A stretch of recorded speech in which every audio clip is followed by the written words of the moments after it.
Olá a todas e todos, meu nome é Paula Vermeste, eu sou professora de História da Arte da Unesp, do campus de Presidente Prudente, e este é o curso de extensão de Introdução à História da Arte que nós estamos fazendo durante a quarentena. Espero que todos estejam dentro do possível bem. Estamos na luta contra a propagação do coronavírus. E o tema da aula de hoje é esta tela que vocês veem, Betsabé no banho, de autoria do pintor holandês Rembrandt van Rijn. Antes da gente começar a fazer a análise desta tela, nós havíamos feito uma introdução a temas de arte cristã, aproveitando a Semana Santa, falamos sobre Mestre Aleijadinho, as capelas dos Passos da Paixão de Cristo em Congonhas, falamos da Pietà Vaticana de Michelangelo, da Deposição de Caravaggio, e o tema da aula de hoje nos remete ao Antigo Testamento, aos temas da primeira parte da Bíblia. A gente sempre fala, lembrando aqui que nós não vamos entrar em questões de fé, mas para estudar a história da arte, é interessante que a gente tenha uma Bíblia. Qualquer Bíblia, a tradução que você tiver em casa, ou que você tiver acesso na internet. Só lembrando de uma coisa, algumas Bíblias protestantes, elas não têm alguns livros do Antigo Testamento.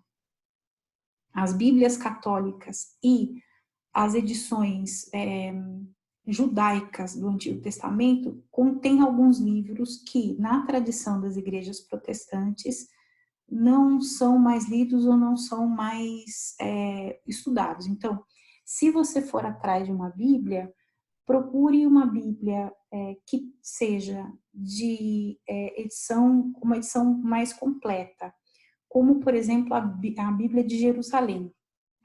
Essa chamada Bíblia de Jerusalém, ela é uma edição ecumênica, ou seja, participaram das traduções e dos estudos tanto padres católicos, quanto rabinos, quanto pastores protestantes. Então, ela tem todos os livros da tradição. Só um pequeno detalhe, tá bom? Eu estou usando aqui uma edição da Bíblia de Jerusalém. A minha edição é da editora Paulus. É uma edição fácil de encontrar, também em sebo. A minha é uma dessas de bolso. E por que eu digo que é interessante a gente ter uma Bíblia perto da gente para estudar a história da arte? Porque durante séculos os temas da Bíblia interessaram aos artistas e aos seus mecenas, ou seja, quem encomendava as obras. Mecenas era um etrusco muito rico que era comitente, ou seja, ele encomendava obras e ele teria financiado o poeta Virgílio no início da era cristã. Por isso que essa palavra mecenas até hoje a gente usa para pessoas que patrocinam artistas ou compram obras de artistas, enfim. É evidente que os temas bíblicos interessavam por vários motivos, por motivos de decoração dos templos ou de devoção, enfim. Nós vamos ver aqui que esse tema bíblico, ele tem significados bem interessantes. Então, vamos lá. Rembrandt van Rijn talvez seja um dos maiores nomes da pintura da Europa. Com certeza ele é, enfim, um dos maiores nomes da Holanda, o que não é pouca coisa. Os pintores holandeses já eram muito considerados desde o início, lá falei a pintura flamenga, né, uma parte desses flamengos, depois com a divisão política do Ducado da Borgonha, se tornam holandeses. E o Rembrandt está no meio dessa tradição, dessa grande tradição de pintura. Ele também é um dos artistas que vai aprender a lição de Caravaggio. Como vimos na aula da deposição deste artista, Caravaggio é um mestre que deixou uma grande experiência, um campo de experiência possível para o seu século e para os séculos seguintes. Citando Roberto Longhi, o historiador da arte especialista em Caravaggio, Caravaggio deixou uma grande lição. E um dos seus discípulos, entre aspas, Rembrandt não conheceu Caravaggio pessoalmente, mas conheceu a técnica do chiaro escuro, como vocês podem ver aqui, as figuras saem da escuridão desses fundos castanhos muito escuros e os fachos de luz se concentram nesses corpos. Qual que é o tema? Betsabé no banho. Quem é Betsabé? Se você pega, então, a Bíblia, no livro 2º do profeta Samuel, capítulo 11, versículos de 2 a 4, se diz que Davi, o rei Davi, o grande rei de Israel, aquele herói que jogou a pedra na cabeça do Golias, que se tornou o grande rei de Israel, o rei músico, o rei que tocava sua harpa e que agradava o Senhor e que teria escrito os salmos, que Davi pecou. Qual o pecado do rei? Aconteceu que numa tarde, então eu estou lendo aqui a tradução da Bíblia de Jerusalém. Aconteceu que numa tarde, Davi, levantando-se da cama, pôs-se a passear pelo terraço do palácio e do terraço avistou uma mulher que tomava banho. E era muito bela a mulher. Davi mandou tomar informações sobre aquela mulher e lhe disseram: ora, é Betsabé, filha de Eliam e mulher de Urias, o heteu. Então Davi enviou emissários que a trouxessem. Ela veio ter com ele e ele deitou-se com ela, que tinha acabado de se purificar de suas regras. Depois ela voltou para casa. A mulher concebeu e mandou dizer a Davi: estou grávida. Um adultério. O rei Davi seduz uma mulher casada. Na sequência, o que acontece? Davi então manda Urias, o esposo de Betsabé, para a guerra, com a ordem expressa que ele ficasse na linha de frente da guerra. Urias morre e vejam, então é um adultério e Davi mandou Urias para a morte. Mais tarde, Betsabé, depois do luto, ela se torna esposa de Davi e o texto bíblico é muito claro ao dizer que Deus, Jeová, Javé, não gostou da história e os dois vão sofrer uma perda. O filho de Betsabé irá morrer. Passado um tempo, Betsabé engravida de novo e ela terá Salomão, que é o herdeiro de Davi, o grande rei também da casa dos reis de Israel, o rei sábio, ele também um personagem importante. Então percebam que é uma história muito ambígua, uma história muito curiosa para nós, porque é uma história de um pecado, de uma expiação, de lutos, uma história muito humana. É interessante porque algumas dessas histórias do Antigo Testamento, às vezes as pessoas esquecem delas, dos caminhos e descaminhos das pessoas, dos homens. Na tela de Rembrandt, Betsabé está aqui nua, ela tem joias, ela está nesse ambiente misterioso, mas tem uma tapeçaria, tem esses lençóis brancos, ela tem uma pulseira, tem brincos, tem nos cabelos contas de coral e uma criada que enxuga os seus pés. Betsabé, nas mãos, tem uma carta. E nós podemos imaginar que é a carta que ela recebeu dos emissários do rei. O tema de Davi e Betsabé era muito comum na pintura flamenga. Só que o tratamento que os pintores davam a esse tema era completamente diferente. Geralmente, o espectador via Betsabé lá de longe, uma paisagem, às vezes um castelo, alguns campos, árvores, e numa torre, Davi. Então, se enfatizava muito a questão desse rei que vê uma mulher de longe e que se enamora dela, um voyeurismo, ou seja, um prazer de olhar, de espiar, enfim.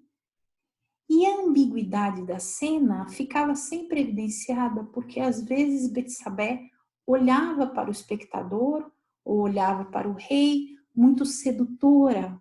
Também essa figura ambígua. Vocês percebem que o texto bíblico ele é muito sucinto, ele é muito conciso, mas a gente pode imaginar o que Betsabé estava fazendo, tomando banho num terraço, ou seja, numa sacada, numa janela, quer dizer, ela sabia que o rei poderia vê-la ou não, a gente fica com essas dúvidas. E os pintores flamengos exploravam essas possibilidades, sempre tendendo para o erótico, ou seja, para aquilo de uma coisa ambígua, de sedução e tudo mais. A Betsabé de Rembrandt é melancólica, é uma mulher bonita, é uma mulher sedutora, ornada com joias, mas que tem uma melancolia e ela está pensativa. Ao invés dela estar lá longe, ela está bem pertinho de nós. É como se nós fôssemos, então, os emissários do rei, ou uma criada, ou alguém bem de perto, e o rei Davi aqui não está. Ele se faz presente por essa carta, ele se faz presente por essa ordem. Também uma ambiguidade do texto bíblico, quer dizer, essa mulher recebe uma ordem do rei, ela pode dizer não ao rei? Ou seja, como lidar com isso? E uma coisa que o texto bíblico diz, quer dizer, essa mulher que vai cometer esse adultério com o rei é a mãe do herdeiro, é a mãe do rei, do próximo rei, né? A mãe do rei Salomão. Então, vocês percebam que, às vezes, no Antigo Testamento, é muito comum que os narradores, ou seja, as equipes de pessoas, de sacerdotes, enfim, que narraram as histórias, e nós sabemos que esses textos, eles começam a datar do século IX a.C., muitas vezes eles são apontados como de autoria de pessoas ligadas à corte do rei Salomão, ou seja, aqui essas pessoas estariam contando a história dos pais do rei, no caso o profeta Samuel, né, esse autor aqui. Alguns livros da Bíblia a gente imagina que por trás de um nome de autor tem várias pessoas, enfim, isso é outra questão. Mas no caso aqui do Rembrandt, essas ambiguidades, elas são evidenciadas porque nós imaginamos, existe um consenso entre os historiadores, alguns estudiosos dizem que não, mas a maior parte diz que a modelo para Betsabé é Hendrik Stoffels, que foi a segunda companheira do pintor. Rembrandt se casou com Saskia, ele vive com Saskia, ele terá filhos e eles serão muito felizes. Ela aparece em alguns retratos e ela falece. E no testamento, Saskia deixa então escrito que Rembrandt não pode se casar novamente. Tem uma questão financeira, de uma herança da família dela e tudo mais. Quando Rembrandt se une a Hendrik, ele tem 48 anos, mais ou menos, e ela é bem mais jovem, ela está na casa dos 20. Sabemos que a tela de Betsabé no banho é de 1654, o ano que Hendrik ficou grávida e teve sua filha Cornélia. Então, essa tela, se Hendrik é a Betsabé de Rembrandt, percebam que existe uma ambiguidade e a questão do dever e da moral e da paixão, do desejo, de uma transgressão que o pintor teria cometido.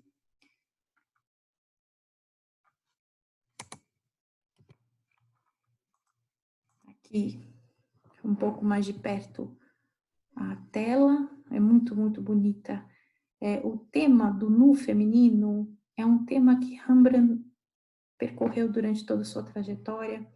Ele tem telas que falam de um outro tema erótico do Antigo Testamento, que é Susana e os Velhos, mas também de Danae, que foi uma princesa da mitologia greco-romana, enfim. Esse tema da beleza feminina aparece em Rembrandt em outros momentos. Lembrando vocês que ele é muito famoso pelos retratos, os retratos de grupo, a lição de anatomia do Dr. Tupi, a Ronda Noturna, muito famoso pelos autorretratos. Ele vai fazer autorretratos a vida toda, ele vai se investigando, ele vai investigando o próprio rosto. Isso é muito bonito. Quando a gente chega mais de pertinho da Betsabé Hendrik, a gente vê no seio dela uma cicatriz. Alguns estudiosos falam de um câncer, outras pessoas falam de um abscesso de mastite, ou seja, uma inflamação no seio, causada depois durante a amamentação da Cornélia, enfim. É uma Betsabé que tem uma cicatriz, ela tem uma história, uma mulher que já sofreu. E aqui, então, alguns estudiosos dizem que é a Hendrik depois da gravidez. Ou seja, ela já encontrou o seu rei Davi, né? Rembrandt.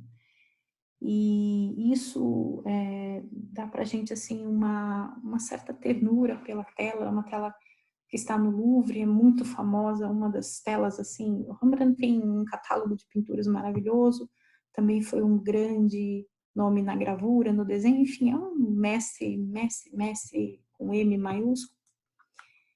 E aqui um retrato que se diz que é Hendrik, e que está na National Gallery de Londres.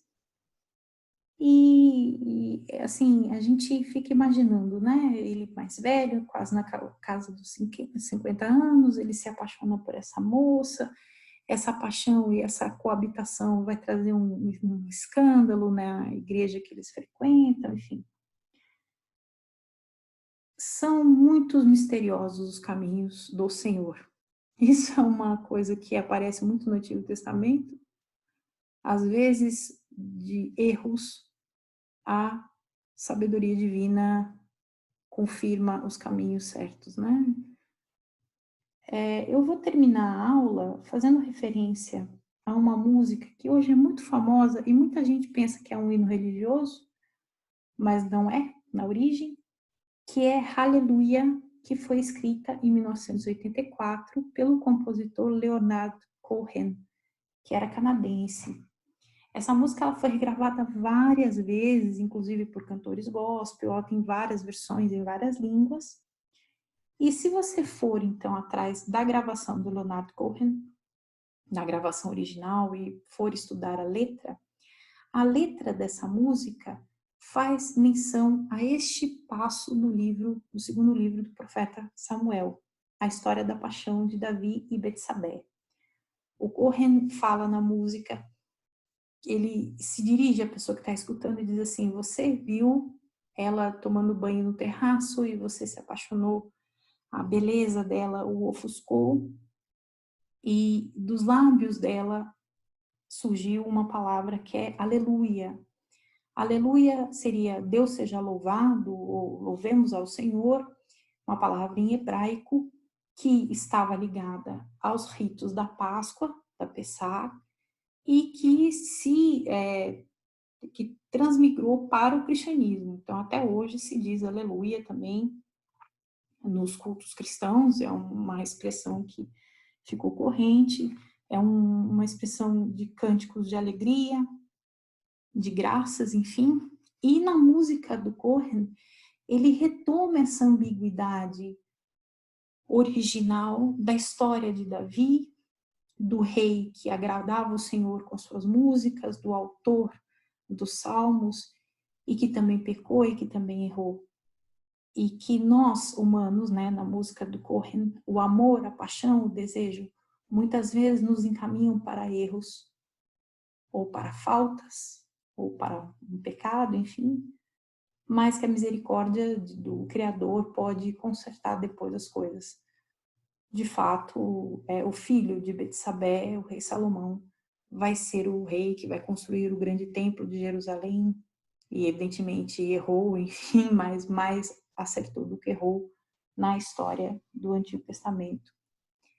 E voltando no Rembrandt, a gente pode também pensar que ele mais acertou do que errou. Nós temos uma admiração imensa por esse artista.